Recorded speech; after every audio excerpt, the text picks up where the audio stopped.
So, I remember I walked in the morning and I was meeting Vanessa for the first time. We were all going on, rounds with, the whole big team.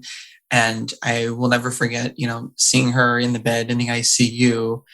And there was this simultaneous sort of interest, both from a medical standpoint, because here was this medical mystery coming in, but here was this very young woman coming in with this seemingly, out of the blue, crazy illness. And so I was very much drawn from both the sort of interest in helping to try to figure out what was going on. But gosh, wow, this woman's not a whole heck of a lot older than I am.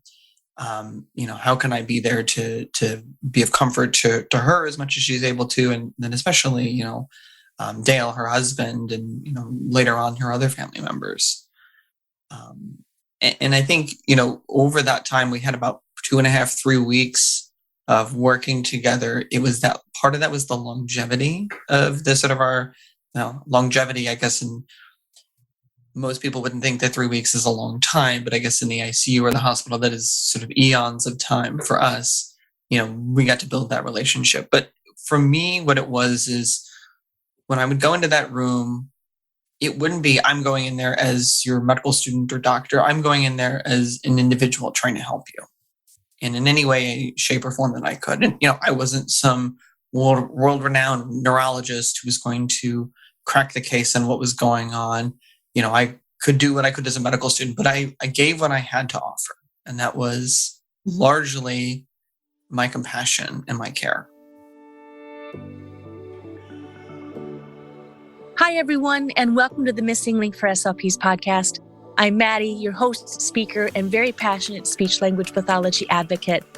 You are listening to the Speechless SLP series with Vanessa Abraham, and you get a unique perspective in each one of these episodes on her journey being the speechless SLP in the ICU bed, unable to talk.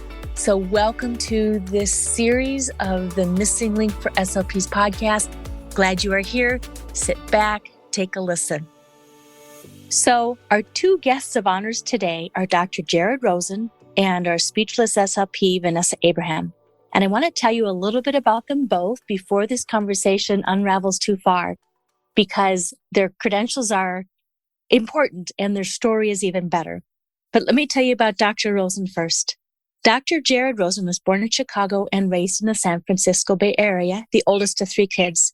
He earned his undergraduate degree in molecular and cell biology from the University of California, Berkeley, and after graduating, he conducted translational research in male fertility at the University of California, San Francisco. He went on to earn his medical degree from the University of California, San Diego, where he is currently completing his residency in internal medicine, and this is also where he met Vanessa. As a medical student and resident at UCSD, Jared's interest in ICU medicine and pulmonology flourished in both the hospital and the lab.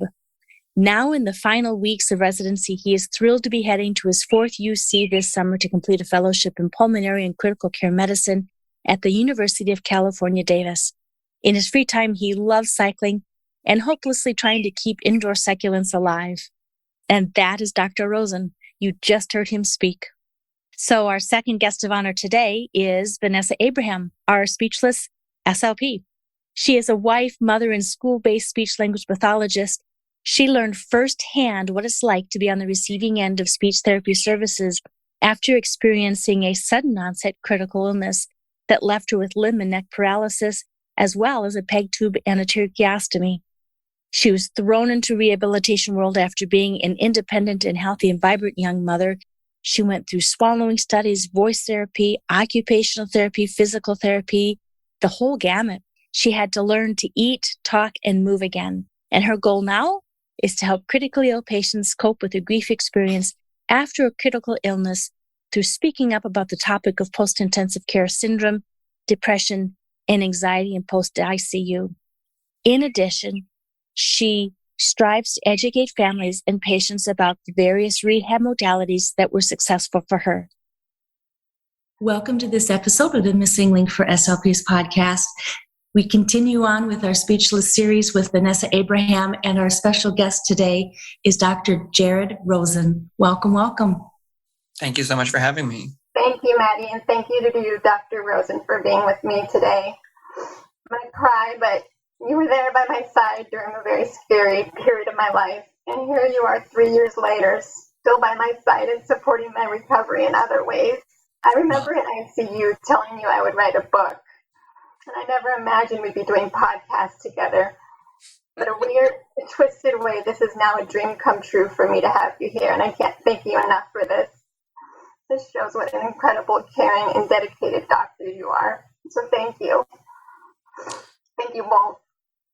It's truly an honor and a pleasure to be here and to be able to talk to you, these years later, and to see the amazing progress that you've made, both spiritually, emotionally, and physically.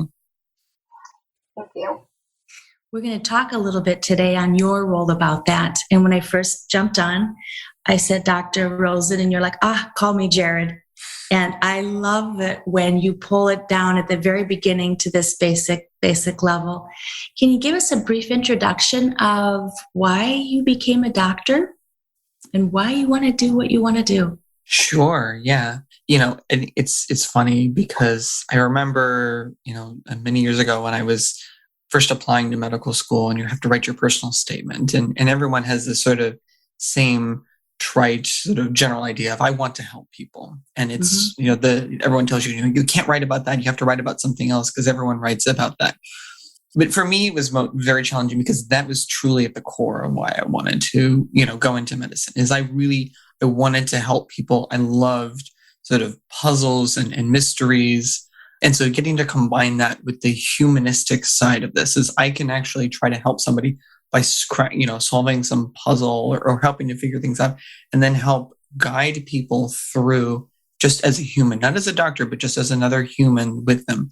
That combination together was what really got me, excited, interested in pursuing medicine.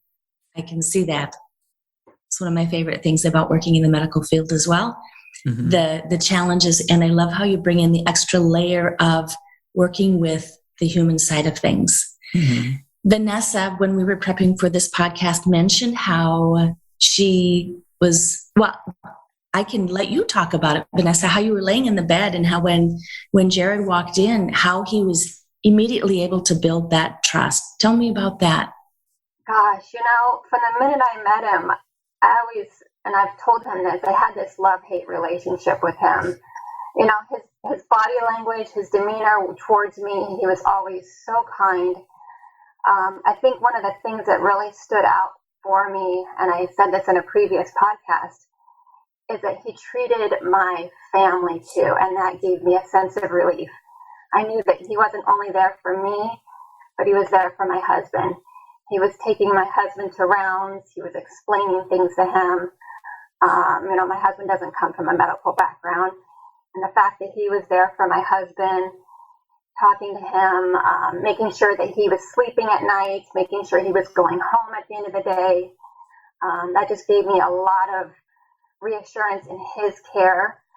He would go above and beyond. There were times he would come into my room with, I'll never forget too, a printout, and I still have the printout of different meditations for me to listen to with my earbuds in. He was just treating me as a whole person. He was very aware that, wow, in order to treat her, we need to treat her anxiety. She's very anxious. We need to look at these other areas. We need to talk about her daughter and her daughter's needs and making sure that that's taken care of, because if all these other pieces aren't put together, how is this person in an ICU bed going to fully heal? And he was so aware of that. Is this something you learned in medical school? How do you bring this in?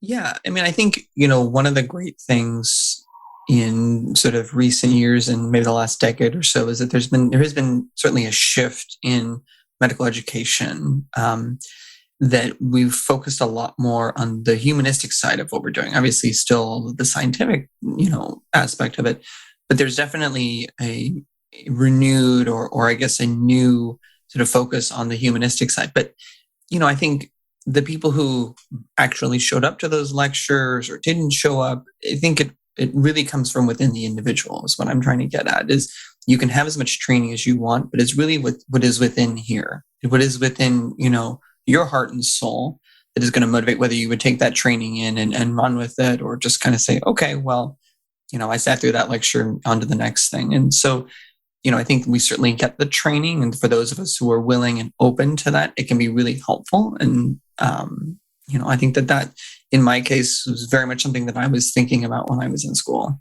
One of the things that I remember, and I don't even know if you remember this, but after I got out of rehab, I went online and I tried to find out your email address. I just typed in Dr. Jared Rosen, UCSD, and sure enough, some email address popped up and it was you. And I thought, well, I'm going to email this person. Hopefully it's him. Maybe it's not, but I'm going to email him anyway because I had things that I wanted to say to you and express my gratitude. But in that email, and I was pulling up those emails because I still have them because I collected everything because I knew I was going to write a book.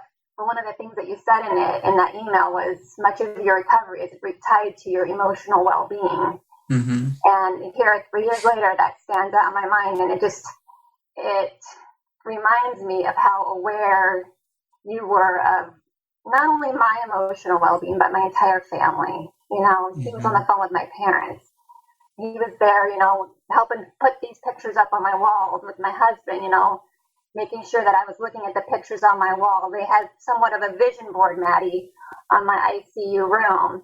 And he would point to those pictures to remind me of my goal, of where I was heading. And just all those little pieces just gave me such reassurance in his care. I knew that when my husband was gone, that he was there, I was safe. Mm-hmm. If something were to happen, that he was somewhere on property and he would be there, and then he would notify my husband.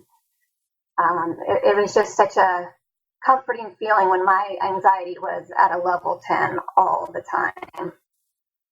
He would come into my room, and there were times that I just wanted to kick him and tell him to leave because he wanted me to do certain tasks with my body that I physically couldn't. So I wanted to tell him, please just get lost, or other words. But I was so grateful at the same time that he would come in. He was kind and compassionate. I knew the reason why he wanted me to do these tasks, to see if there was movement in various places of my body. So again, it was just that love-hate, okay, good, he's here. Thank God he is here. I'm safe. Somebody's really looking out for me. But then, he wants me to do these things, and I can't do them, and I don't want to let him down. That's another thing. Mm-hmm. And when he would come into my room and he'd want me to do something, I'm like, I'm sorry. I couldn't say this because at this time I was speechless, but I just couldn't do these. And there was just a sense of heartache for not only my husband of letting him down, I didn't make any progress overnight. I still can't do this task. And then for him too, because he was dedicating so much of his time to me and my care. And I would feel I just let him down. He made this trip all the way into my room to see me, to see if I could do X, Y, Z, and I can't. And just that, just felt like such a burden to all of them. But Jared, I don't think you felt that way. No, I mean, given this was the last few weeks of medical school, getting to work with Vanessa, and, I had the luxury of extra time. I didn't have as many responsibilities or as many patients as I do now at the end of residency. So I certainly had that luxury, but I didn't view it as much of a burden. I viewed it as an opportunity to work with Vanessa. And Vanessa, to your point about, you feeling trapped because you were speechless and couldn't communicate a lot of these things. I promise you that your facial expressions, the dirty looks on your face when I would come in and ask you to move your arm when you were not able to, it told all of everything in the world I would need to know.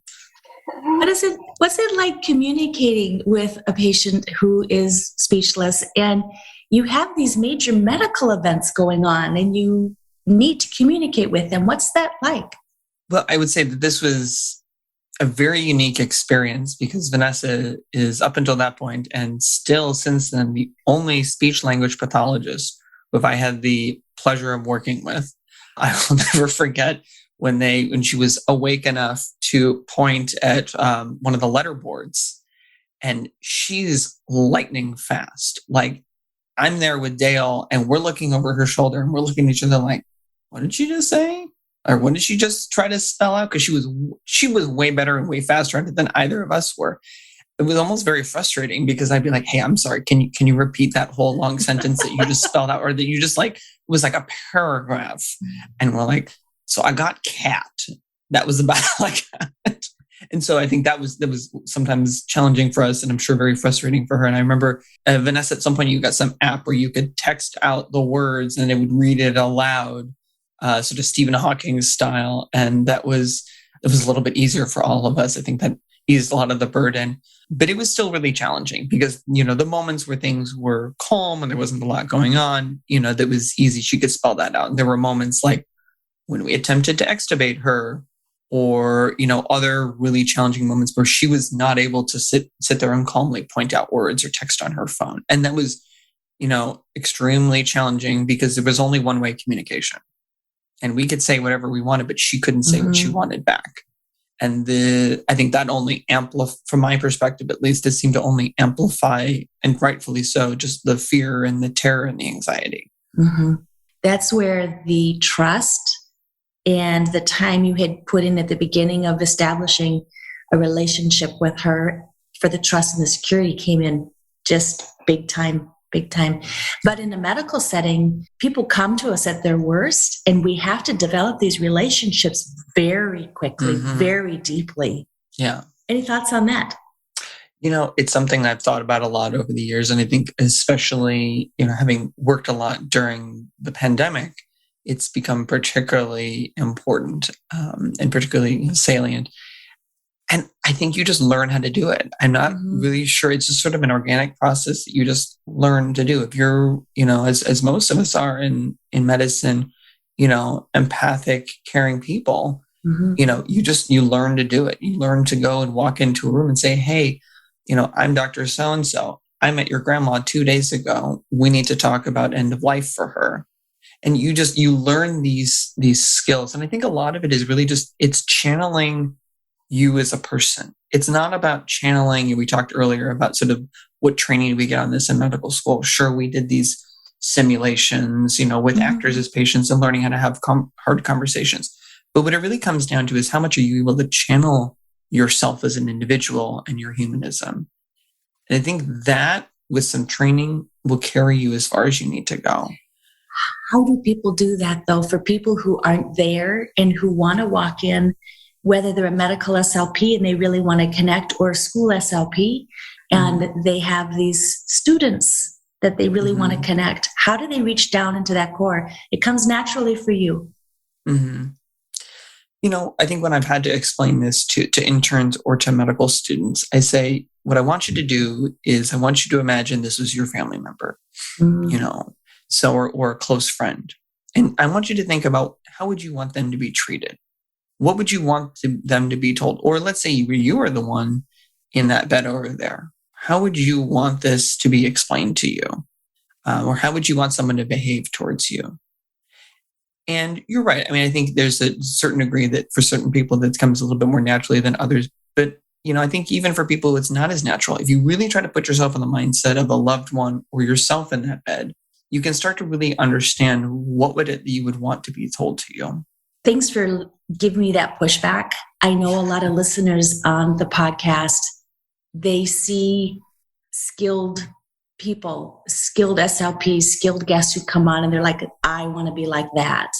And they don't know how to be like that. So that perspective taking, that role playing is so important. So we can make those connections. They can make those connections. Yeah.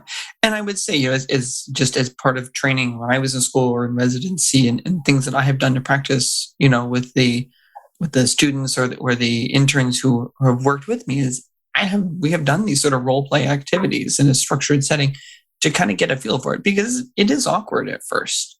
It feels very strange. The first time you walk in a room, you say, hi, I'm your new doctor. Grandma is not doing so well in the ICU. Nice to meet you. We need to talk about, possibly transitioning to a comfort focused, form of care. You've never met me before. And I think I remember the first times doing this, early in my training. I'm like, wow, this is really strange. This is really unnatural, because it is. In what other sense do we build such deep, trust with an individual within minutes or hours or maybe a couple of days of meeting them? But you have to out of necessity.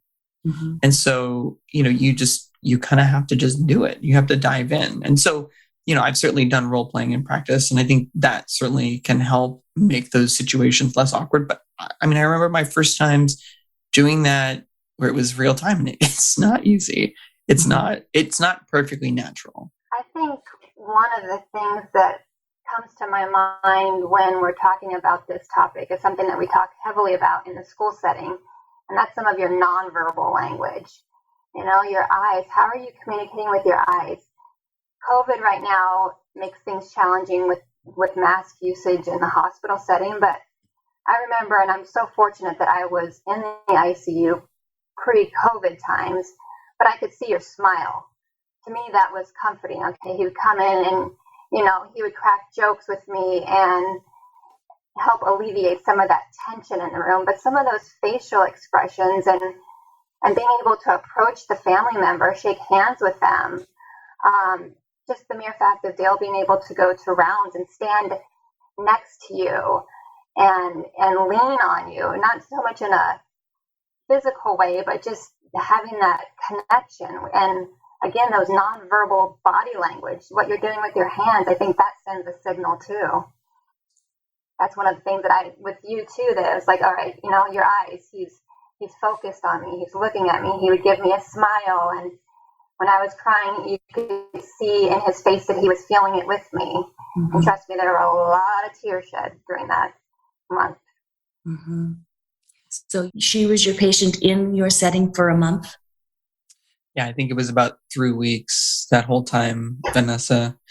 And it's interesting, you bring up the point about, cracking jokes. And it's something that I don't even really think about because that's just kind of my personality in the hospital and outside the hospital. But I think that's another thing that it really gets to that point of, when I walk into a room, yes, I'm your, medical practitioner, and I'm here to explain what's going on and try to figure out what's going on and treat you.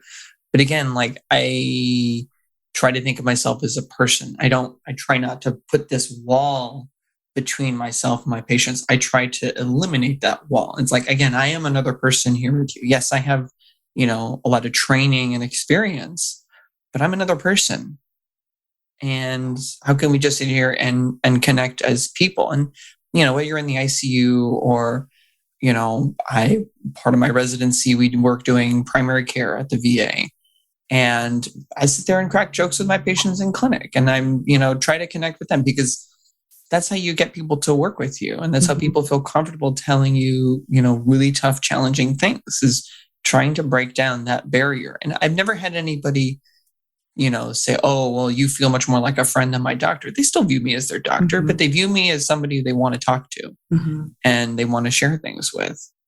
And I think that like I said, it's Vanessa brings that up. It's something I don't even think about a lot of time because it's just kind of my jokes or personality. But I think it's a really key thing.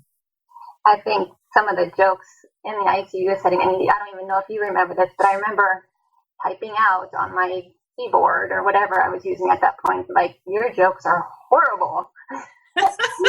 I'm sorry. Dale laughed at plenty of my dad jokes. Thank you very much. I know. He was laughing. I was like, this is not funny. But again, it goes back to that love-hate relationship. Like, I hated his jokes. They were so bad, but I love the fact that he was trying. He was trying to lighten the mood. He was trying to make me smile. And it just broke down, like you were saying, it broke down that wall of, I'm up here and you're down here. I'm a doctor and you're just a patient. It brought us to equal levels to the point that, yeah, you are a trusted individual. Yes, you are my doctor, but I view you as an equal to my husband now. You care about me. You care about my family. You're not just my doctor. You're somebody that I truly value and support. Because of the relationship. And I'll be honest, the first time he came into my room, I thought, oh boy, he looks like he's 12. He can't be my doctor. His skin is perfect. He reminds me of like a Doogie Howser of the 80s or so. And I thought, this guy can't be my doctor. No way. And then just instantaneously, I was like, yes, that's my doctor. And I want him by my side until the minute I leave here. And then when I leave here, I want him back. And that's why when I got home, I got on my computer, I typed in his name, and I thought, I've got to find this guy. I got to thank him for for everything he did for all of us. So personality, competence, connection, communication, trust. Absolutely. Those are some of the top things that made everything work for you. Vanessa, I've been in a hospital bed waiting for an unknown to walk in through the door. I've not been speechless like you, but I know when I am laying there, I'm wondering, are they going to be good? Are they going to care? Are they going to connect? What was that like laying in the bed, waiting for your physician to come in? Because he doesn't have a name or a face yet. What's that like? Well, the first couple of days, I don't really remember anything. I remember being relieved when speech finally came in the door because I knew I couldn't talk. Mm-hmm. I remember thinking, okay, good, finally they're here. And then, once weaning of the medications and I start becoming more and more aware, that's when, dozens of people started entering my room. So many different medical professionals. I don't know what they were taking samples for, what they wanted from me. They were all incredible, no doubt. Very knowledgeable, very patient, very understanding, trying to work with a patient with an unknown diagnosis. They were all just as perplexed as I was. But having them come into my room and at least answer questions that my husband had or be there for them, it was very reassuring. I knew I was at a teaching facility, so I knew I was getting the best care. I knew I was at the right place. There was no doubt in my mind that being at UCSD was the place that would be able to figure this out, that would give me the right care. So in some respects, it was very, very reassuring in a very scary time. My anxiety was at a level 10 the whole time. It was a very scary period. But again, I know when Dr. Rosen walked in the room, my anxiety was still high, but, I know it would come down a little bit because I knew that he may not have answers as to what's going on, but he was at least somebody for us to lean on. And that's just incredible. We've called him your second husband at times. Yep, no doubt. It was like when my husband was gone, when they would kick him out and say, you need to go home and sleep and eat and take care of yourself. I knew that, or if my husband had to step out and make phone calls, that, I was afraid that there would be code blue on me or who knows what. Mm-hmm. And, because my anxiety was going. It was my thoughts and, I was thinking, this is it for me. Let's start planning my funeral. But I knew that when my husband was gone, that my quote unquote second husband, Dr. Rosen, was going to be somewhere around there, that I would be okay, that the machines wouldn't stop working, that if something were to go down, that I would be okay. And I had to keep telling myself that over and over again. So, Jared, this is clearly a very impactful connection she has with you. Mm-hmm. How has working with her changed your outlook in your practice as a medical doctor? No, I mean, and as I think I was kind of alluding to earlier, this was this very kind of formative time at, the last few weeks of medical school right before I was about to start my residency. And so it was an opportunity for me to kind of work and explore, what was the right style for me? What was important to me? What were the kind of values and important things, the values that I had, and what was I going to place importance on? And, having those really solid, very positive experiences working with Vanessa, it gave me an opportunity to see, wow, this is what the true power of being this way can, what can that do for my patients? Being able to just, show my true compassion, not have to hide it, to just entirely be myself, in terms of from a personal standpoint as well as a professional standpoint, and to really let that shine through and to see the impact that had. And I think, had Vanessa not contacted me after, I think I still would have known, but I think particularly because she tracked me down, some months later. And we've now been able to talk many times since. It has sort of further reinforced that, who I was able to explore being back then is the kind of doctor that I wanted to become going forward. It has definitely influenced my practice, particularly, Vanessa brought up earlier the challenges of now during COVID. You can't see people's faces or people can't be in the hospital. One of the probably more profound moments that sticks out of my mind during the pandemic is I worked in the ICU probably about 15 weeks in the second half of 2021. And I remember one of those weeks we had a very sick patient. It was a US citizen who was vacationing down in Mexico and was airlifted back on a ventilator to UCSD in the middle of the night. And, when we were taking care of him in the ICU, I got a call from the nurse saying, hey, his wife and mother were airlifted with them. They're not sick, but they're not allowed to come to the hospital. They're outside the hospital. And it's like 1:00 in the morning right now. And I'm like, okay, all right, well, let me kind of get their loved ones settled in, get the ventilators set up, with the rest of the team. And, they want, because she said she wanted an update. I said, okay, give me a little bit of time. And we finish up. It's 1:00 in the morning. I told them, try to get them a hotel, but I'm going to come down and talk to them. And it was this eeriest thing where I, put on all my PPE, the N95, the face shield, the gown, everything. And I walked outside the front of the hospital in the middle of the night because that's where his family was. And I'm sitting there talking, kind of yelling to them from 10 feet away, just trying to tell them, what was going on with their family member, what was the situation, and providing updates. And it was just this weird, really eerie kind of situation of, wow, have we really gotten to this point where I'm standing outside all geared up in the middle of the night talking to some family member? But it was really important to me to actually go out in person. We could have picked up the phone and called them on their cell phone, but I'm like, no, they're here. Let me show them the respect and compassion that they deserve. I'm taking care of their family member here.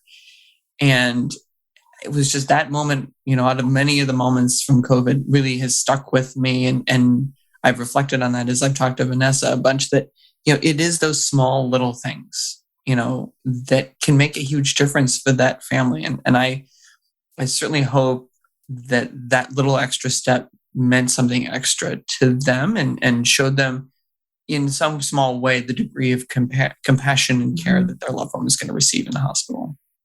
You said something interesting. You said I was able to be me. I was able to, and that I think is one of the keys of connecting on a genuine, authentic level with those we work with, whatever setting it is. Be you. Yeah, absolutely. Final question for each of you.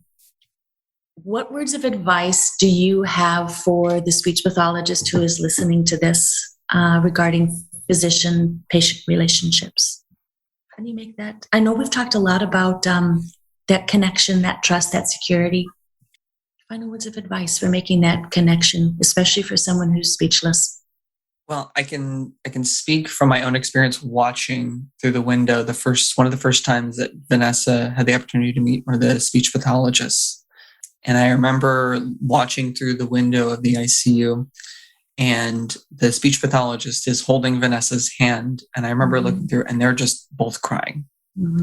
There was this, connection. You have two speech pathologists, sort of this mirror image, one standing there, in her scrubs, and the other one in a hospital gown. And I think that very easily those roles could have been reversed. And I think it's important for all of us, whether you're a speech pathologist or a doctor or a nurse, to remember that could easily be swapped. Right. You could very easily be in that bed. And how would you want that person to behave towards you? How would you want to be treated? I know this kind of sounds trite, the old, golden rule, treat others how you would want to be treated sort of thing. But I think that really rings true. And it's hard for us at times. I think particularly in the hospital setting, it can be a tough grind. There's a lot of burnout. There's a lot that's going on, especially during the pandemic. But it's important to sort of circle back to that core tenet of you could very easily be in that bed instead. And Vanessa's story, I think is a perfect reflection of, we're not talking she's some 85-year-old grandma in the bed. She was a, young person who was fine one day and not the next. Vibrant. It's important for us to remember that. Yeah. I think for me, it's to treat that person as if that was your wife, your mom, your dad, your brother. Before I went into various procedures, I remember asking at all levels of care that I was at, would you recommend the same treatment to your wife? If I was your wife, would you tell me to do the same thing? Whether it was, being intubated, whatever it was. If I was your wife, would you want me to do this? And a lot of the professionals would look at me and they would freeze for a minute, think about it, and then they would come back. And every time they came back, they said, yes, I would tell my wife. If you were my wife, I would tell you to do XYZ procedure. And then I thought, okay, I'm going to do it. Because I had more faith in their recommendation, because if they would recommend this to their own mother or their own wife, then this is probably what I need. And that gave me a lot of respect for them. So I think just treating that person and that family as if it was your own family that you're delivering bad news to or good news to.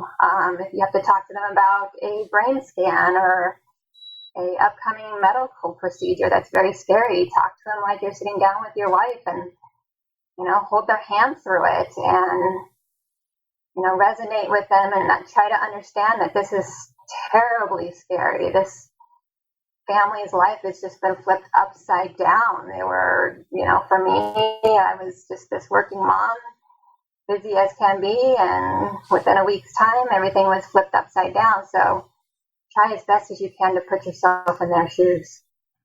Excellent.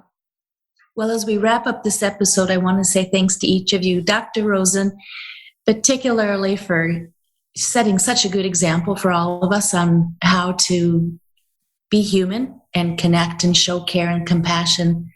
And Vanessa, you just, each time you come on, you open up as the Speechless SLP and you share and you make the world a better place. So thank you, both of you, and for your service as well. Thank you very much for coming on the Missing Link for SLPs podcast.